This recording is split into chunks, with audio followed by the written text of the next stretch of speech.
ईर्ति व्यापेन ही जग में वृष्टि समय पर हुआ करे।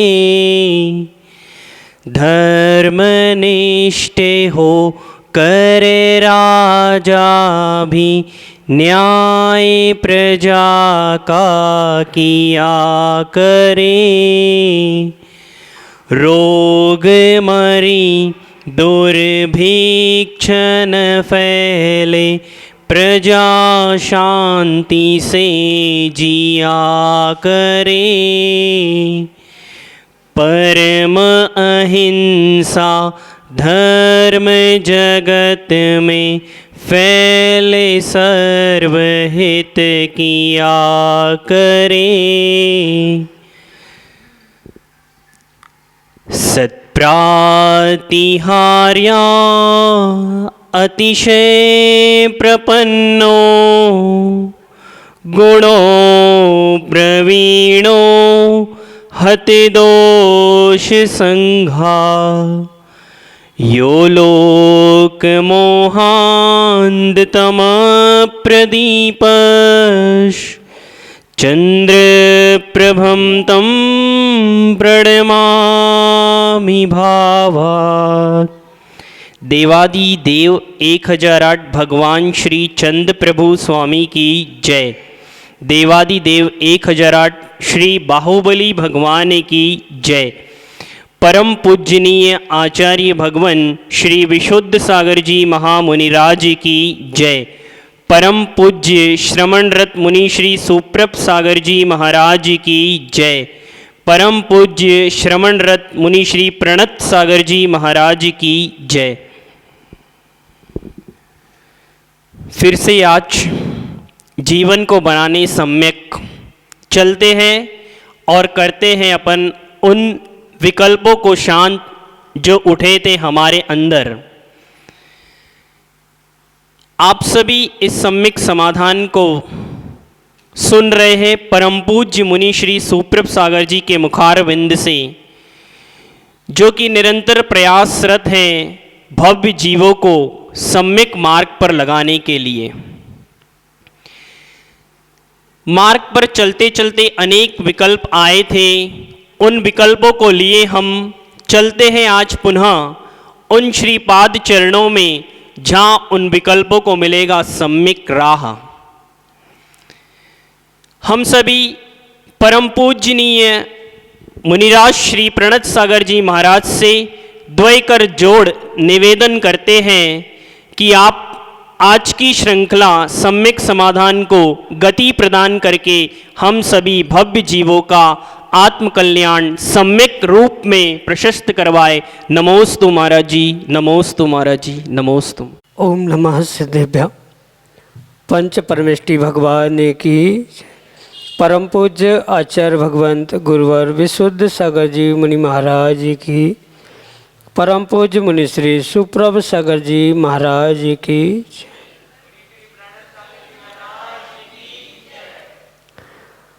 विकल्प जो अनंत संसार के ही कारण हैं,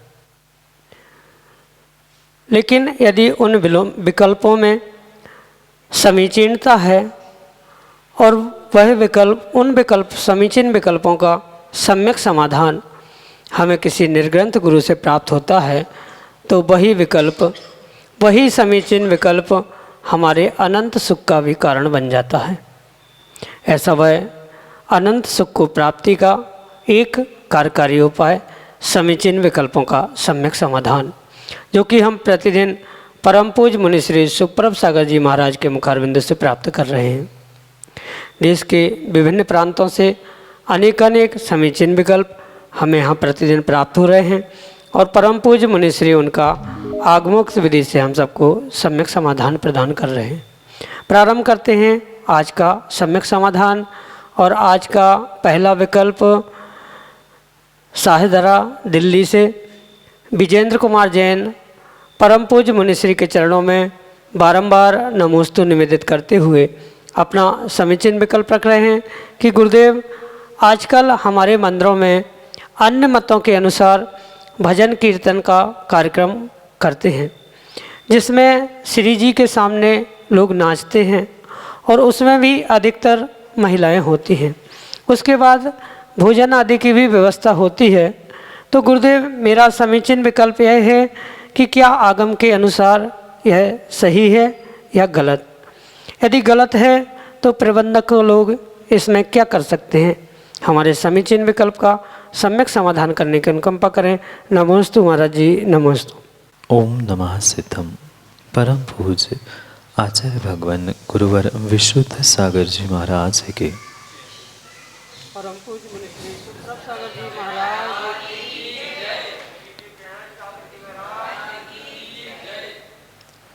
आगम के परिप्रेक्ष्य में हमें बहुत सारी बातों का निर्णय करने की वर्तमान में आवश्यकता है, क्योंकि वर्तमान में बहुत सारे कार्य दूसरों को देखा से कि करने की आदत आजकल के सभी स्थानों पर हमें बहुत स्पष्टता से दिखाई दे रही। और विशेषता तो यह है कि जहाँ कोई नाच गाने रूप या मनोरंजन रूप कार्य हो रहे हैं, वहाँ तो सीधी सीधी पूर्ण रूप से ये देखने में आता है कि जैन दर्शन, जैन धर्म के सिद्धांतों को कहीं लपेटकर अन्य जगह रखा दिया जाता है और मात्र प्रदर्शन, मनोरंजन, इसको ही मूल स्थान दिया जा रहा है। चाहे जितने बड़े बड़े आयोजन हो या मंदिर का छोटा सा छोटा कोई आयोजन क्यों ना हो। पहले तो आगम के परिप्रेक्ष्य में इसको समझने की आवश्यकता इसलिए है कि जिनको इस आगम का बोध नहीं है, आगम की क्रियाओं का बोध नहीं है, वो ही दूसरों की क्रियाओं को देखकर उस पर रुझान करते हुए उनके जैसे करने का पुरुषार्थ और प्रयास करता है। इसलिए आगम में जो शाम के समय में आरती आदि, मंगल गीत आदि की संकल्पना प्राप्त होती है, वहाँ किंचित भी किसी भी प्रकार से कीर्तन, नृत्य आदि का व्याख्यान नहीं है। ये भी नहीं है कि आरती करते समय बिल्कुल उदास होके मुंह लटका के करो, ऐसा भी व्याख्यान नहीं है। पर जो आह्लाद भावों के साथ, गदगदता के साथ, भक्ति के साथ, भले ही वह नृत्य आदि का उल्लेख आगम ग्रंथों में फिर भी प्राप्त होता है, पर इसका अर्थ ये नहीं है कि हम अन्य दर्शनों से प्रभावित होते हुए जो जो अन्य स्थानों में हो रहा है उसे ही देखकर उनकी कॉपी करेंगे, तो नियम से अविवेक का दोष तो हमें लगेगा ही लगेगा। साथ में करने वालों के साथ साथ अगर कमेटी आदि लोग उनके लिए सहयोगी बन रहे हैं, निमित्त बन रहे हैं या उनकी अनुमोदना कर रहे हैं, तो किसी न किसी प्रकार से वह भी उस कार्य के दोषों में भागी या पाप के भागी भी कहे जा सकते हैं। साथ में ये जो आपने और कहा है कि उस भजन, कीर्तन, नृत्य आदि के बाद पुनः रात्रि भोजन आदि होता है, ये तो आगम के बिल्कुल विरुद्ध ही कार्य हो रहा है। और वो भी मंदिर में पहुँचे हैं, वहाँ तो मंदिर में आचार्य भगवंतों ने कहा है कि शाम के मंदिर क्या, घर में भी वह पानी तक मुख में नहीं डालना चाहिए। फिर जब भोजन हो रहा है और वो भी मंदिर में एकत्रित होकर, भले ही मंदिर में भोजन नहीं हो रहा, मंदिर के कहीं हाल अन्य स्थानों में हो रहा है, तो कहीं ना कहीं प्रबंधक कमेटी, कार्यकारिणी आदि को उसका फल अवश्य पाप रूप भोगना ही पड़ेगा। सीधी सी बात है, जब हमारे आचार्य भगवंतों ने, तीर्थंकर भगवंतों ने रात्रि चारों प्रकार के भोजन का त्याग करने का हमें आदेश दिया है, आज्ञा दी है, तो उनमें से किसी भी प्रकार का, ठीक है जिनकी अनुकूलता नहीं है वह वर्तमान में घर में कर रहे हैं, तो घर में तो फिर भी समझ में आता है कुछ विषमता, अनुकूलता, पर ऐसे सामूहिक रूप से आप मंदिरों में करोगे तो आपका कार्य देखे बाकी लोग भी कहेंगे कि कहाँ गए वे जैन जो रात्रि भोजन नहीं करते थे। इसलिए बहुत सारे जो आयोजन देखा से कि हो रहे हैं, उन आयोजन के पीछे आगम के परिप्रेक्ष्य में प्रयोजन को समझने की आवश्यकता है। भक्ति, गीत या प्रभु की आरती आदि करने में कहीं भी दोष नहीं है, पर उसको जो वर्तमान में उस नृत्य के साथ या उन कार्यों के साथ जो वल्गैरिटी जुड़ी जा रही है या जो विचित्रपना आ रहा है, जैसे भोजन आदि की बात आपने कही, नृत्य के साथ साथ बहुत सारे ऐसे कार्य हो चुके हैं कि वह दशलक्षण में हो या नवरात्रि आदि आदि को जोड़ते हुए जो वर्तमान में कार्य हो रहे हैं, ये किंचित भी आगम के परिप्रेक्ष्य में योग्य नहीं है और भोजन आदि करना तो सर्वथा अयोग्य ही है। इसलिए ये कार्य नहीं करने चाहिए और करने वालों को भी कमेटी आदि मंदिर आदि के व्यवस्थापकों को समझाने की आवश्यकता है और नहीं समझा पा रहे हैं, कहीं ना कहीं आपकी धन की या किसी अन्य कार्य की लालच के कारण पर आप उनको मना नहीं कर पा रहे हैं, तो नियम से वह व्यवस्थापक भी उनके, भले ही आप नहीं कर रहे हो पर आप व्यवस्थापक हो, इस हैसियत से आपको भी कर्म का बंध, पाप का बंध अवश्य होगा। इसलिए इन कार्यों से बचने का प्रयास करें, सभी को समझाने का प्रयास करें, क्योंकि देखा से कि जो भी करता है नियम से वह अविवेक से पापों को और दोषों को ही आमंत्रित करता है, ना स्वयं करे ना दूसरों को करने की अनुमति ना दे, तो ही आप पाप से बच सकते हो। यही आपके लिए सम्यक समाधान।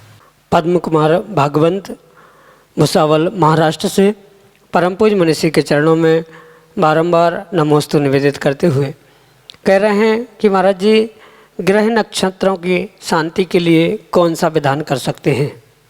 हमारे समीचीन विकल्प का सम्यक समाधान करने की अनुकंपा करें। नमोस्तु महाराज जी, नमोस्तु। ग्रह नक्षत्र की शांति करने के लिए पहले आप अपनी मन की शांति कर लो, तो बाहर के सभी ग्रह नक्षत्र की शांति सहजता से होगी। ग्रह नक्षत्र, ज्योतिष, तारे, वास्तु, ये सब कुछ होते तो है, पर ये मात्र निमित्तभूत होते हैं, आपके उपादान, आपके पुण्य को प्रेरित करने वाले नहीं होते। जिस व्यक्ति का पुण्य क्षीण होता है उनके लिए ही ये ज्योतिष, ग्रह, नक्षत्र, वास्तु आदि आदि सब कुछ प्रभावित करने वाले हो सकते हैं, पर वास्तव में जिसका उपादान और जिसका पुण्य तगड़ा है और जो सच्चे देवशास्त्र गुरु का भक्त है, उनको कभी भी ये ग्रह नक्षत्र तारे प्रभावित करते ही नहीं हैं। और प्रभावित कहीं ना कहीं कर रहे हैं, मतलब ये निर्णय आपको करने की आवश्यकता है कि कहीं ना कहीं आपकी उन सच्चे देवशास्त्र गुरु पे श्रद्धा डगमगा रही है, इसलिए बाहर के निमित्त आपको प्रभावित कर रहे हैं या बाहर के निमित्त आप पे हावी हो रहे हैं। और रही बात विधान आदि की, आप चाहे शांतिनाथ विधान कर लो, भक्तांबर विधान कर लो या कोई महावीर विधान, मुनीसुरतनाथ विधान कर लो, 24 तीर्थंकर समान हैं और 24 तीर्थंकर भगवंतों की शक्ति भी परिपूर्ण रूप से समान है। कोई भी तीर्थंकर किसी भी एक कार्य में कार्य करने वाला ऐसा नहीं कहा। किसी भी तीर्थंकर की आप भक्ति करो, मात्र वर्तमान के ही नहीं, भूत भविष्य किसी भी तीर्थंकर की अगर आपने सच्चे भावों के साथ, सच्चे श्रद्धा समर्पण के साथ पूजा अर्चना भक्ति करना प्रारंभ की है, तो वह आपके ग्रह नक्षत्र जो आपको प्रभावित कर रहे हैं वे सब अपने आप शांत हो जाए। पर अगर हम सर्वथा ऐसा कहेंगे कि मुनीसुरतनाथ भगवान को शनिवार के दिन ऐसे ऐसे विधान के साथ करोगे तो आपके ग्रहों की शांति होगी, तो नियम से आपके और कहने वाले के सम्यक में दोष आएगा, क्योंकि क्षयोक्षमिक सम्यक के चलमल अगाढ़ जो दोष आचार्य भगवंतों ने कहे हैं उसमें यही कहा है कि शांतिनाथ शांति देते हैं, शीतलनाथ शीतलता देते हैं, मुनीसुरतनाथ ग्रह कष्ट मिटाते हैं। ऐसी संकल्पना करते हुए हम अगर किसी विशिष्ट तीर्थंकर भगवान को पूज रहे हैं, उनकी आराधना कर रहे हैं, तो नियम से एक सम्यक में चलमल अगाढ़ दोष उत्पन्न होते। इसलिए मैं तो आपसे यही कहूँगा, आपको जिन भगवान के प्रति इष्टता या अधिक कुछ अनुराग लग रहा है, आप तो बिल्कुल उन्हीं भगवान की तन मन धन से अगर पूजा अभिषेक विधान करने लग जाओ तो ये बाहर के सभी ग्रह नक्षत्र आपके ठीक हो जाएंगे। और सर्वोत्कृष्ट बात कह दो, इन ग्रह नक्षत्रों को ठीक करना है तो परिग्रह से दूर हो जाओ, क्योंकि आप दूसरे किसी से भी पूछोगे तो परिग्रह की बात करेगा, इतना परिग्रह देने से आपके ग्रह भी ठीक हो जाएंगे, ऐसी बातें मिलेंगी। पर स्पष्ट रूप से आगम के परिप्रेक्ष्य में मैं यही आपको सम्यक समाधान देना चाहता हूँ कि आप यहाँ वहाँ ना भटके, किसी भी एक विशिष्ट तीर्थंकर के पीछे लग के आप ये निर्णय ना करें कि इनकी ही पूजा विधान करने से मेरे ग्रह शांति या नक्षत्र आदि की शांति होगी। आपका पुण्य कहीं ना कहीं कमज़ोर हो रहा है, कहीं ना कहीं आपके देवशास्त्र गुरु की आस्था श्रद्धा में कमी आ रही है, जिसके कारण से ये निमित्त आपको प्रभावित कर रहे हैं। ये निमित्त आप पे हावी नहीं हो, इसलिए आप 24 तीर्थंकर में से किसी भी भगवान की जो आपको इष्ट लगे उनकी, मैं तो कहता हूँ 24 दिन 24 तीर्थंकर की आप विधान करो। 24 तीर्थंकर विधान प्राप्त है, तीर्थंकर क्या सिद्ध चक्र कल्पद्रुम, आप किसी भी प्रकार के विधान को संपन्न करना। अगर भावों की विशुद्धि है, अगर आपने परिपूर्ण रूप से सच्चा श्रद्धा समर्पण आस्था के साथ अगर किसी भी एक भगवान की आराधना या विधान करना प्रारंभ किया है, तो अपने आप उन ग्रह नक्षत्र आदि की शांति हो ही जाएगी। क्योंकि अन्य आप कहीं भी पता करोगे तो परिग्रह के राग में वे अमुक ग्रह पर वर्तमान में ये परंपरा प्रारंभ हुई है कि अमुक ग्रह पर ये भगवान, अमुक ग्रह पे ये भगवान। तो उन ग्रहों में दिनों में जो उन भगवंतों को बांटा गया है, पूर्वाचार्यों ने किसी भी प्राचीन ग्रंथों में इसका कहीं भी व्याख्यान नहीं किया है। इसलिए आप तो 24 तीर्थंकर में से जो आपके लिए इष्ट हो, जो आपके लिए अनुराग के लिए योग्य हो, या जो आपके मंदिर में मूल नायक आदि हो, आप उनकी विशेष रूप से भक्ति करें, विधान करें। उससे भी आपका सभी वह ग्रह नक्षत्र जो आपके निमित्त भूत आपको परेशान या दुख दे रहे हैं, उन सब की शांति होगी। आप अपने मन की शांति करो, वह ग्रह नक्षत्र भी अपने आप शांत हो जाएंगे। यही आपके लिए सम्यक समाधान। श्रीमती सुषमा सिंघई, चंदेरा, टीकमगढ़, मध्य प्रदेश से अगले समीचीन विकल्प के लिए ऑडियो मैसेज के रूप में हमारे सामने। सुषमा सिंघई, चंदेरा, टीकमगढ़ से बोल रही हूँ। महाराज जी, मेरे गुरु आराध्य दोनों महामुनि राजों के चरणों में मेरे और मेरे पूरे परिवार की तरफ से कोटि कोटि नमोस्तु नमोस्तु नमोस्तु। महाराज जी, मेरी एक शंका है कि मैं नंदीश्वर कॉलोनी में रहती हूँ और नंदीश्वर जनालय जाती हूँ। महाराज जी, नंदीश्वर जनालय में 5 मेरू हैं, बीच का मेरू बड़ा है नंदीश्वर जनालय में, और अगल बगल के जो 4 मेरू हैं वो थोड़े छोटे हैं, और ये मेरू पूरब से पश्चिम की ओर जाते हैं। तो महाराज जी, हम इन मेरू की गिनती कहाँ से शुरू करें? पूरब की तरफ से करें या पश्चिम की तरफ से करें? कि पहला मेरू कहाँ से शुरू होता है, दूसरा, तीसरा, चौथा, 5वां? कृपया हमें समझाएं। नमोस्तु नमोस्तु नमोस्तु। महाराज जी, प्रथम सुदर्शन स्वामी विजय अचल मंदर कहा, विद्युन्माली नाम पंचमेरु जग में प्रकट। जो पंचमेरु की पूजा है उसमें स्वयं कवि ने लिखा है, और यही व्यवस्था है क्योंकि सुदर्शन मेरु सबसे ऊंचा और मध्य में है, तो प्रथम मेरु उस सुदर्शन मेरु यानी सुमेरु पर्वत को ही मानना होगा।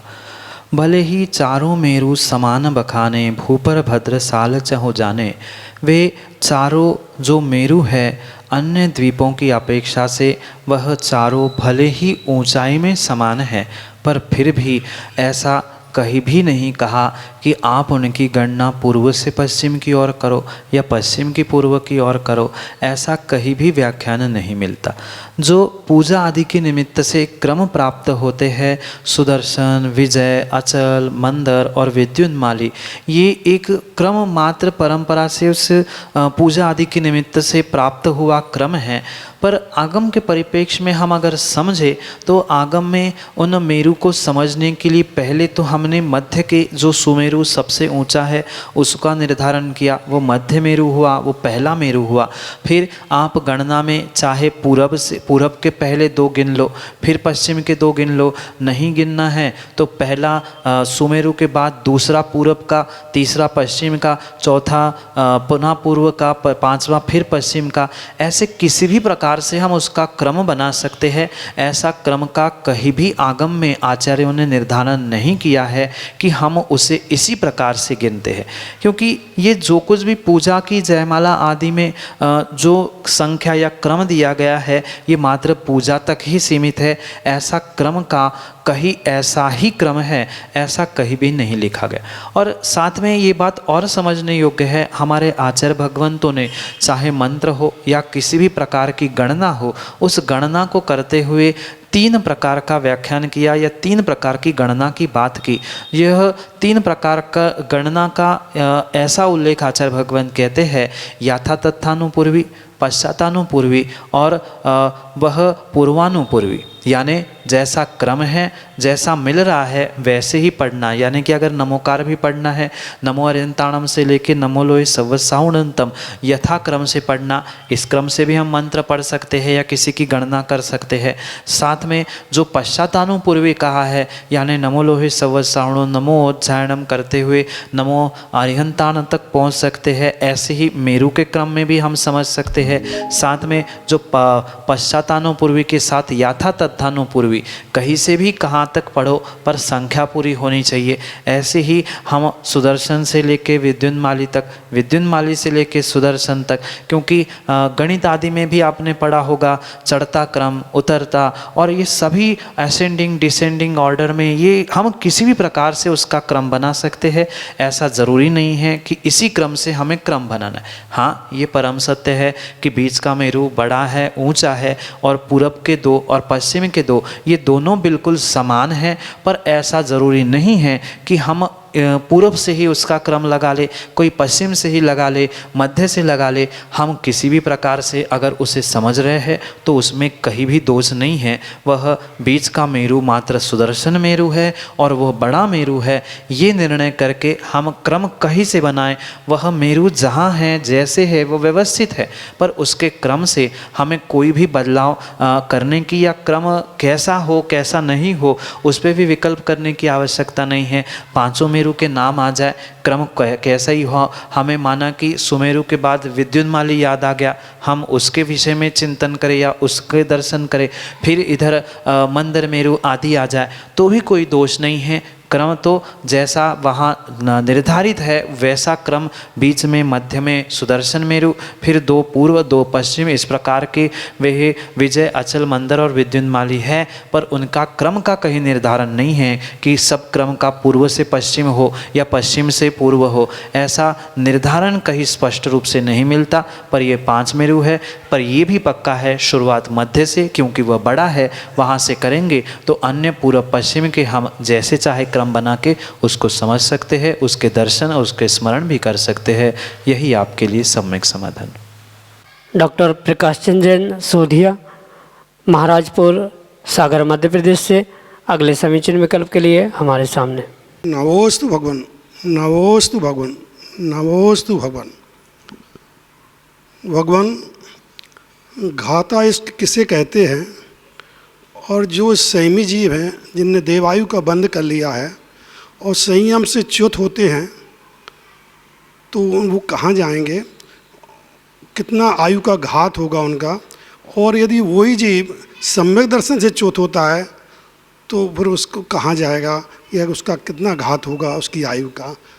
कृपया समाधान दीजिए। नमोस्तु भगवान, नमोस्तु भगवान, नमोस्तु। डॉक्टर साहब, बंधे हुए आयु का जब किसी कारणों से घात होता है, यानी माना कि सामान्य ही दृष्टांत से हम समझे, किसी ने 50 वर्ष की आयु बांधी, देवायु में इतनी नहीं होती पर एक समझने के लिए दृष्टांत रूप में 50 वर्ष की आयु किसी ने बांधी, या 50 सागर या किसी ऐसी संख्या को समझना।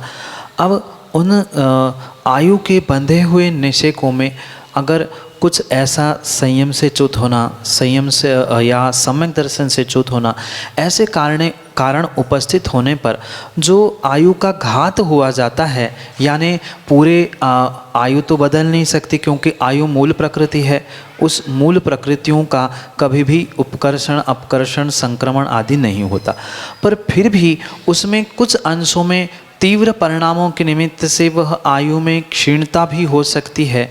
तो वह जो आयु कुछ अंशों में, मात्र कुछ अंशों में जो घटती है, उसको वह घातायुष्क कहा जाता है।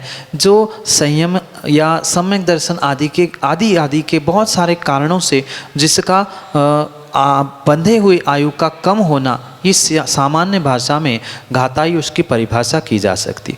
कर्णानुयोग की परिभाषा बहुत गहरी और बहुत लंबी हो सकती है। सामान्य परिभाषा ये है कि बंधे हुए आयु में किन्हीं कारणों से जो आयु का घात हो रहा है कुछ अंशों में, कुछ ही 50 वर्षों में 25 वर्ष या 10 वर्ष आदि का घात नहीं होगा, कुछ महीने कुछ दिनों का जो घात या कम हो रहा है वह आयु का समय निषेक वह घातायुष के रूप में स्वीकार किया गया।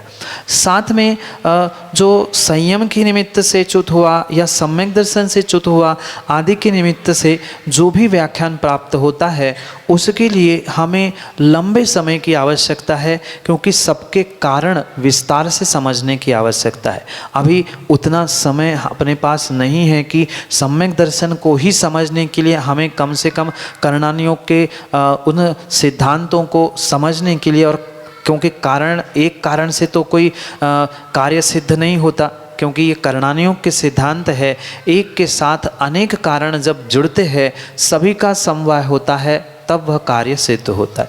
इसलिए वह ये पक्का है उनकी आयु घातायुष्क रूप तो बदलेगी, पर वह कभी भी अगर वैमानिक जाति के देव हो रहे हैं तो वह बिल्कुल भवनवासी रूप होंगे या बिल्कुल उनकी पर्याय ही बदल जाएगी, ऐसा कुछ भी नहीं होगा। वह उसी पर्याय में भले ही संयम से च्युत हो जाए, चाहे सम्यक दर्शन से च्युत हो जाए, क्योंकि उनने पहले ही देवायु का बंध कर लिया है। मात्र अगर कुछ बदलेगा तो उन 4 बंधों में से स्थिति बदल सकती है, प्रकृति कभी भी मूल होने से वह नहीं बदलेगी।